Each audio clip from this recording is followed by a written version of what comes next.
वहीं कुनकुरी से कांग्रेस के पूर्व विधायक यूडी मिंज का सोशल मीडिया पर एक पोस्ट विवादित तौर पर देखा जा रहा है। एक विवाद से जुड़ा लग रहा है।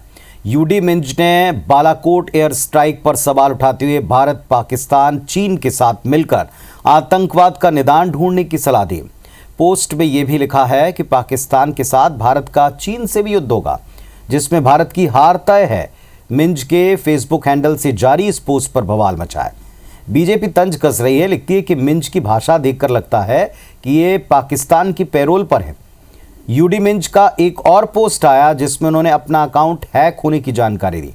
इस पर अब सियासत तेज हो गई है। पूर्व बीजेपी प्रदेश अध्यक्ष धर्मलाल कौशिक ने कहा कि इन लोगों की मानसिकता समझ में आ जाती है, ऐसे लोगों पर कार्रवाई होनी चाहिए। डिप्टी सीएम अरुण साहब ने कहा, पूर्व विधायक के बयान पर कांग्रेस देश से माफी मांगे।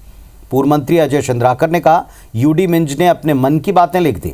यूडी मिंज बताएं कौन सी पीढ़ी के धर्मांतरित व्यक्ति हैं वो।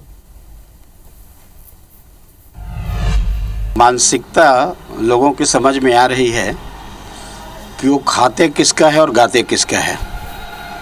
ये जुबान पर भी अब आ गई। सारे देश के लोग ये चाहते हैं कि कठोरतम से कठोरतम कार्रवाई होनी चाहिए और उनको सबक ऐसा सिखाना चाहिए कि किसी प्रकार से घटना के प्रवृत्ति भविष्य में ना हो सके। कांग्रेस के नेताओं के जुबान से उनकी दिल की बात निकल ही आती है।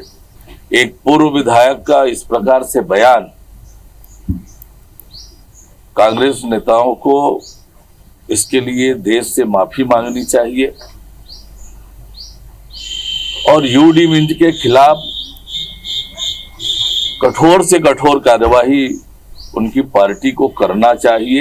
राष्ट्रीय अंतर्राष्ट्रीय स्थिति में यूडी मिंज को लिखने के बजाय उनको ये बताना चाहिए कि कुनकुरी में और जसपुर जिले में कितनी विदेशी संस्थाएं कार्यरत हैं, उनको कितना पैसा विदेश से मिलता है और किन कार्यों के लिए मिलता है। समझ रहे हैं ना। अब वो कौन सी पीढ़ी के धर्मांतरित हैं, ये उनको बताना चाहिए।